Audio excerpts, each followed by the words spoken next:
tambak din ta din ha. Kaya mag-arrange naman tag lupi. Grabe no, ang proseso sa pagpangupras gikan sa lampas, saka, tapok, bunot, buak, hakot, dayon pile.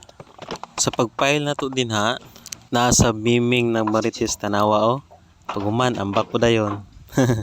Ipangitsa na ko din ha mga kaobra ang mga lubi para malugar para sa plastar na to pagpile. Nagmarites na sab si miming balik o.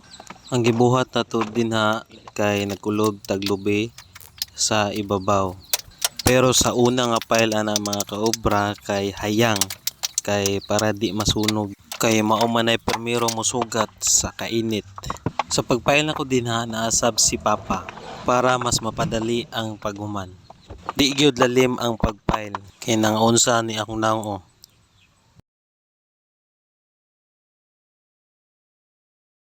Murag ko ga-perform og cream core exercise sama sa Sunmig, Red Horse og Frog Leaf. Kay baling sa kita sa paa.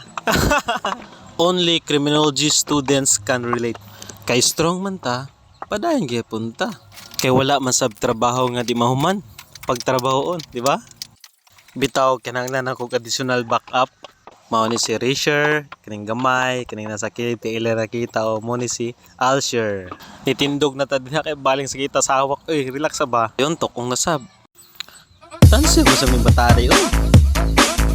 Nasab. Wala pa man gyud akong tito ning batao. Napang gyud pang final. So mao na to. Nahuman na jud oh. Salamat sa kusog, Lord.